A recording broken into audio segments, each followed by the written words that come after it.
بسم اللہ الرحمن الرحیم۔ آج کی تراویح میں ابتدائی سوا پارہ قرآن کریم کا تلاوت کیا گیا ہے، جس میں سورہ فاتحہ اور سورۃ البقرہ کا تقریباً آدھا حصہ پڑھا گیا ہے۔ آج کے اس خلاصے میں 7 باتیں اہم ہیں۔ پہلی بات جو سورہ فاتحہ سے متعلق ہے، یہ قرآن کریم کی سب سے پہلی سورت ہے۔ پہلی سورت اس طور پر ہے کہ مصحف یعنی قرآن کے نسخے کے اعتبار سے اگر دیکھا جائے تو اس کا نمبر سب سے پہلا ہے۔ یہ جو قرآن کریم ہوتا ہے ہمارے ہاتھوں میں، جو الماریوں میں ہے، اس کو مصحف کہتے ہیں۔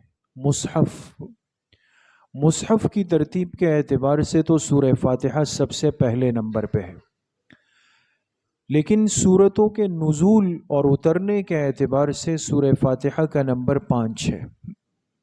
یہ سورت کس نمبر پہ اتری ہے؟ 5ویں نمبر پہ اتری، لیکن بہت ہی بابرکت اور عظیم الشان سورت ہے۔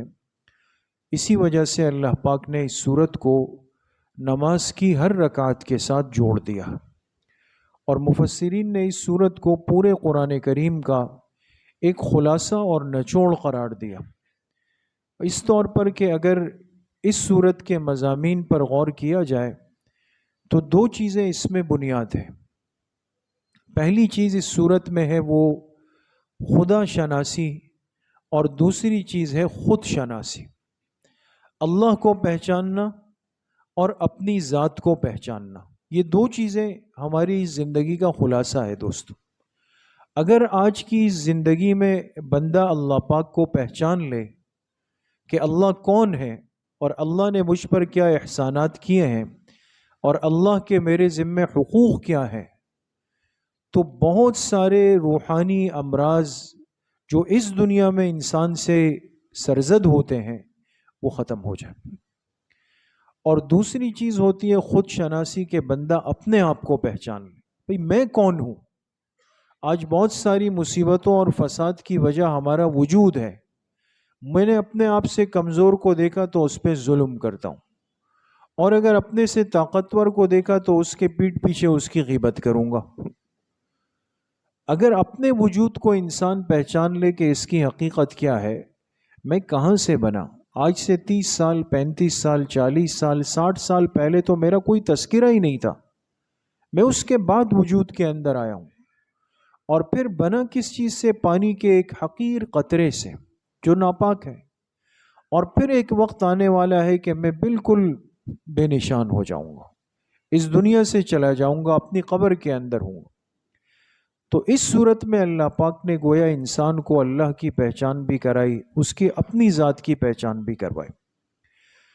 دوسری بات، سورۃ البقرہ میں چونکہ انسان کے لیے ہر ایسی چیز جو اس کو ہلاک کرنے والی ہو، بہت غور کیجئے گا دوست، قرآن کریم ان چیزوں کی نشاندہی سب سے زیادہ کرتا ہے جو اس انسان کو، اشرف المخلوقات کو ہلاک کرنے والی چیزیں ہیں، نقصان دینے والی چیزیں۔ پہلی سورت قرآن کریم کی ہے سورۃ البقرہ۔ اتنا تو آپ سب ساتھی سمجھتے ہوں گے کہ بقرہ کس کو کہتے ہیں؟ گائے کو۔ عربی میں گائے کو بقرہ کہتے ہیں۔ چونکہ اس سورت میں ایک واقعہ ہے، اور اس واقعے کے اندر اللہ پاک نے بنی اسرائیل کے ایک ایسے شخص کا تذکرہ کیا جس نے اپنے سگے چچا کو قتل کر دیا، اور قتل کرنے کی وجہ یہ تھی کہ مجھے اس کا میراث کا مال جلد از جلد مل جائے۔ اب دیکھیں نا، چچا کا اور کوئی وارث نہیں، تو مال تو اسی بھتیجے کو ملنا تھا نا، لیکن کب ملے گا؟ انسان اتنا حریص ہے کہ اس میں وقت لگ سکتا ہے، سال لگ سکتے ہیں، اونچ نیچ ہو سکتی ہے۔ اس طلب حرص مال کے اندر کیا کیا؟ اس رشتے کی پہچان ختم ہو گئی، جا کے اپنے سگے چچا کو قتل کر ڈالا، اور اس کی لاش ایک دروازے کے باہر رکھ دی کہ کل لوگ اٹھیں گے کہ بھئی کیا ہوا، میں کہوں گا میرے چچا کو کسی نے مار دیا ہے، اب قاتل کو ڈھونڈا جائے۔ اس نے ایسا کیا، قاتل کی تلاش شروع ہو گئی، لیکن چونکہ حضرت موسیٰ علیہ الصلاۃ والسلام اللہ کے پیغمبر ہیں، پیغمبر کا تعلق وحی سے ہوتا ہے، وحی اللہ پاک کی طرف سے آتی ہے۔ موسیٰ علیہ السلام کے پاس آئے کہ بندہ مارا گیا، قاتل نہیں مل رہا، اللہ پاک کی طرف سے حکم آیا کہ ایک گائے ذبح کر دیں اور اس کے جسم کا ایک حصہ اس مقتول مرنے والے کے جسم کے ساتھ رکھ دیں، وہ خود بتائے گا کہ مجھے کس نے مارا۔ انہوں نے گائے ذبح کی، اس میں بھی بہت تفصیلی قصہ ہے، لیکن جب اس گائے کو کاٹ کے اس کے جسم کا حصہ اس مقتول پر رکھا، اللہ نے اس کو زندہ کیا۔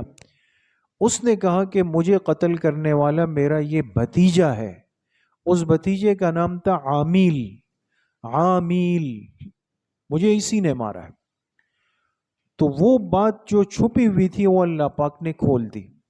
مقصد قرآن کریم کا قصہ سنانا نہیں، اس لیے کہ قصے کہانیوں کی کتاب نہیں، لیکن ابتدائی طور پہ انسان کو ایک سبق دیا کہ مال اور حرص مال اتنی بڑی مصیبت ہے کہ یہ انسان کو قتل تک کے گناہ پہ آمادہ کر دیتی، اور قتل بھی پھر عام نہیں، اپنے سگے چچا، سگے رشتے کا قتل۔ اس لیے آج میرے عزیز و دوستو بزرگوں، اگر ہم اپنے ماحول پہ غور کریں، یہ آپس کی کھینچا تانی اور ناراضگیاں اور یہ رنجشیں اور یہ مجلسیں اور یہ گالم گلوچ اور یہ عدالتیں، یہ گواہیاں، یہ قسمیں، یہ کس بنیاد پہ ہو رہی ہیں؟ ہر انسان اس بات پہ اڑا ہوا ہے کہ جی میرا حق مارا گیا ہے، میں تو اس کو لے کے رہوں۔ تو مال ایک فتنہ ہے، ایک مصیبت ہے، پھر خاص طور پہ جب انسان کے دل میں مال کی حرص پیدا ہو جائے۔ تو اس صورت میں اللہ پاک نے اس واقعے کو ذکر کر کے اس امت کو تنبیہ کی کہ حرص مال کے گناہ سے اپنے آپ کو بچا کر رکھ۔ تیسری بات، اب چونکہ یہ گناہ وہ ہے جو انسان میں بعض دفعہ پیدا ہو جاتے ہیں، لیکن مجھے نہیں پتا کہ میرے اندر حسد کا، حرص کا، بدگمانی کا گناہ پیدا ہو چکا ہے، مجھے کیسے ان چیزوں کا ادراک ہوگا؟ اللہ پاک نے اس کی طرف اشارہ کیا کہ ذالک الکتاب، ایک کتاب تمہاری طرف بھیجی ہے، اور کتاب بھی ایسی ہے کہ لا ریب فیہ، جس میں کسی شک شبے کی گنجائش نہیں۔ اپنی نسبت اور تعلق میری اس کتاب سے جوڑ لو، یہ کتاب تمہیں بہت ساری باتوں کی نشاندہی کرے گی۔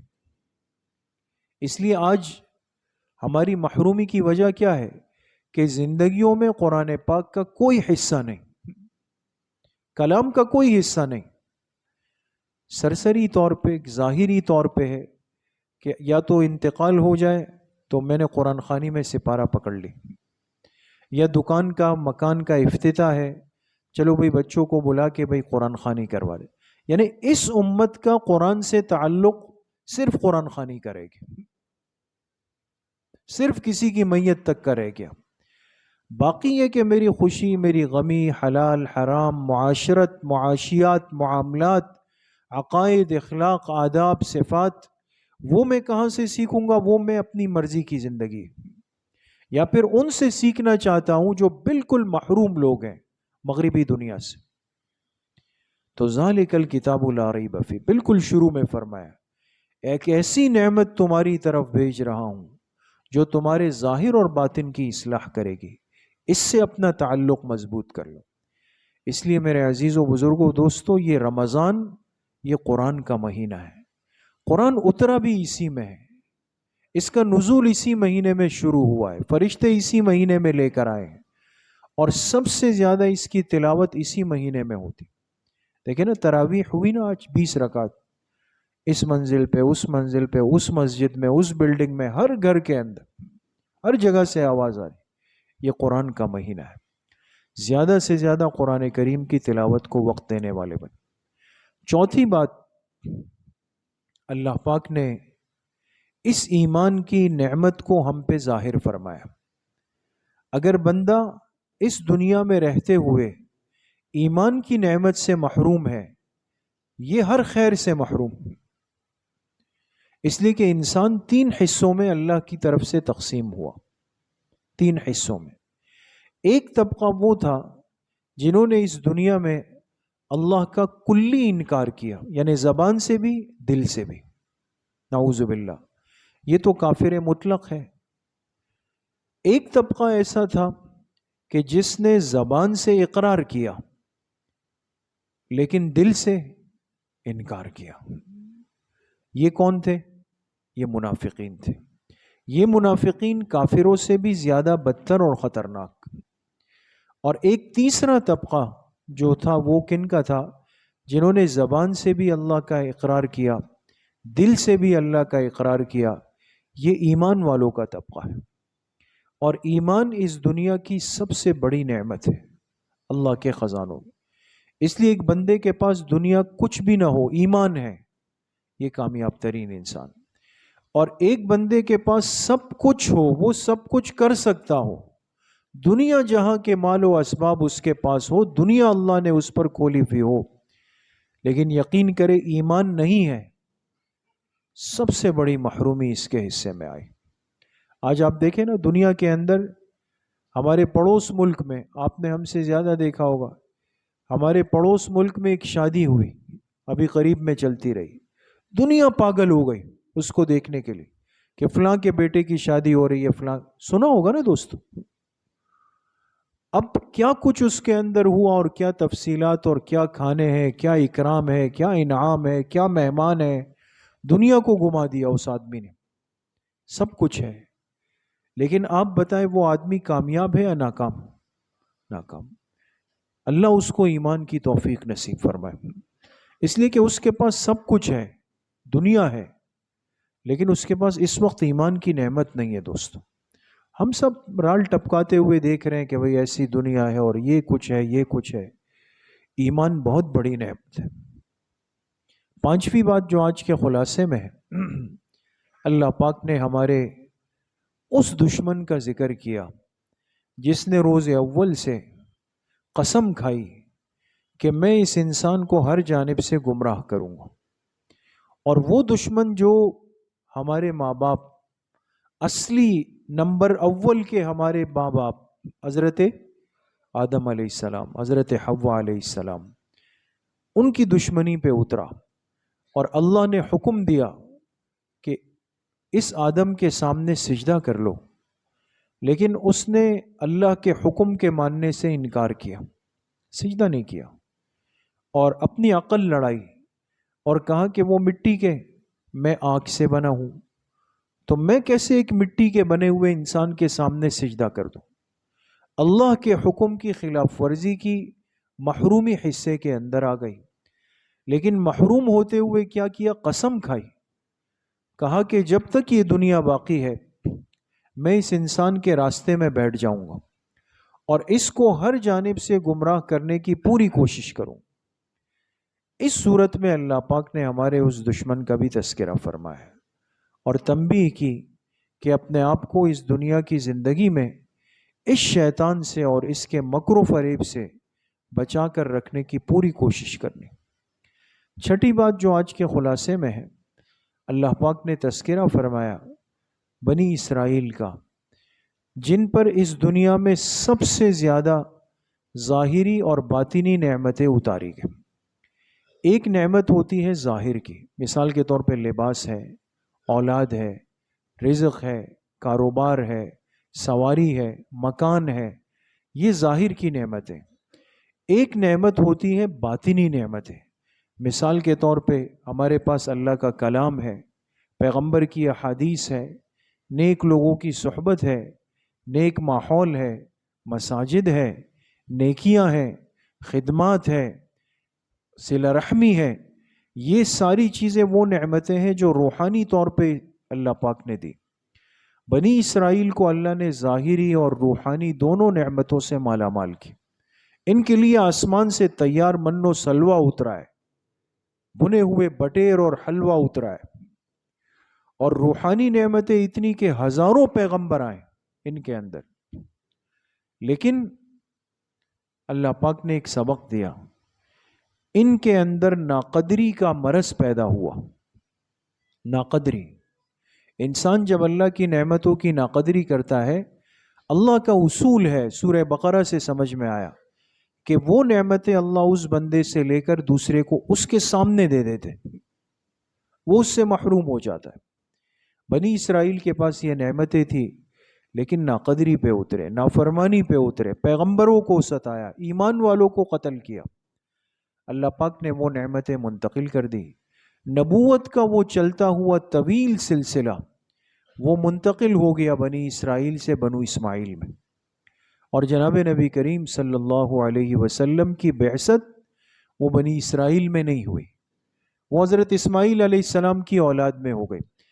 آج جو یہود اتنا بغض رکھتا ہے ہم سے، آج تک، آج کی دنیا میں، آج تک، اس کی ایک بنیادی وجہ یہ بھی ہے، اس نے اپنے دل میں اس حسد کو بٹھایا ہوا ہے کہ ہم اس امت کی وجہ سے محروم ہوئے ہیں پیغمبروں کے سلسلے سے، اس لیے اتنے ظلم پہ آیا ہوں۔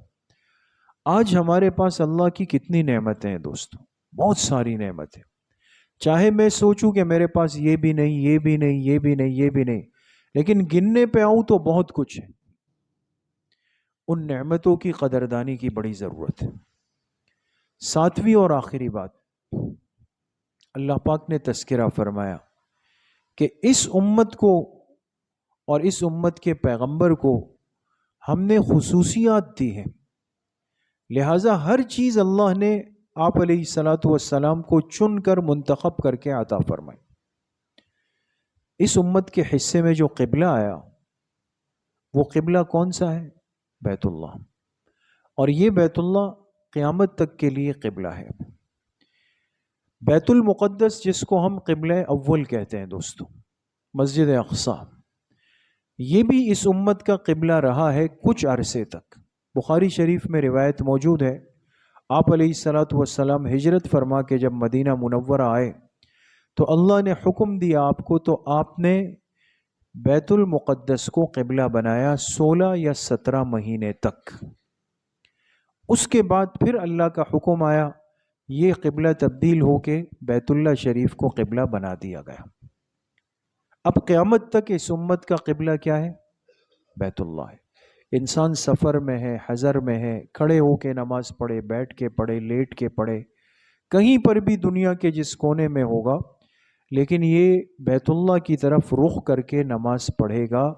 اگر اس کو بیت اللہ کی سمت معلوم نہیں ہو تو اس کو حکم ہے کہ یہ اپنے دماغ پہ زور ڈالے گا، سوچے گا اور ظن غالب کرے گا، اور اس بنیاد پر بیت اللہ کی طرف رخ کر کے نماز پڑھنے کی کوشش کرے گا۔ لیکن اس کے ساتھ ساتھ ہم جس ماحول اور حالات سے گزر رہے ہیں، ہر مسلمان کو یاد رکھنا چاہیے کہ ہمارا ایک اور قبلہ بھی رہا ہے، خاص طور پہ آج کے ان حالات میں، جبکہ ہمارے فلسطین کے وہ مسلمان، غزہ کے مسلمان انتہائی لاچاری اور مجبوری کے حالات سے گزر رہے ہیں، اور ان پر اسرائیل نے، یہود ظالم جابر نے ہر طرح کا ظلم اس وقت ڈھایا ہوا ہے۔ اور آپ دیکھیں رمضان کا مہینہ شروع ہوا، پوری اسلامی دنیا میں ایک خوشی کا ماحول بنتا ہے، آپ بتائیں ان پہ کیا گزر رہی ہوگی، جن کے ہزاروں لوگ کٹ گئے، ہزاروں زخمی ہیں، قسم پرسی میں ہے، کیمپوں میں ہے، آسمانوں کے نیچے ہے، دائیں بائیں کے اسلامی ممالک کے کانوں پہ جوں تک نہیں رینگ رہی، اور یہ 56 اسلامی ممالک میں سے کوئی ایک ایسا نہیں ہے جو ان کے سر پہ ہاتھ رکھے یا جو عالم کفر کے سامنے کھڑے ہو کر کہے کہ یہ ہمارے ہیں، کوئی نہیں کہہ سکتا۔ تو میں اور آپ اتنا تو کر سکتے ہیں دوستو کہ یہ دعاؤں کا مہینہ شروع ہوا ہے، تہجد میں اٹھیں، سحری میں، افطار میں، جب بھی اللہ کے سامنے ہاتھ اٹھائیں، اپنے ان مظلوم مسلمانوں کو، قبلہ اول کے مسلمانوں کو ضرور دعاؤں میں یاد رکھیں گے انشاءاللہ۔ اللہ کریم مجھے بھی آپ سب کو صحیح عمل کی توفیق نصیب فرمائے۔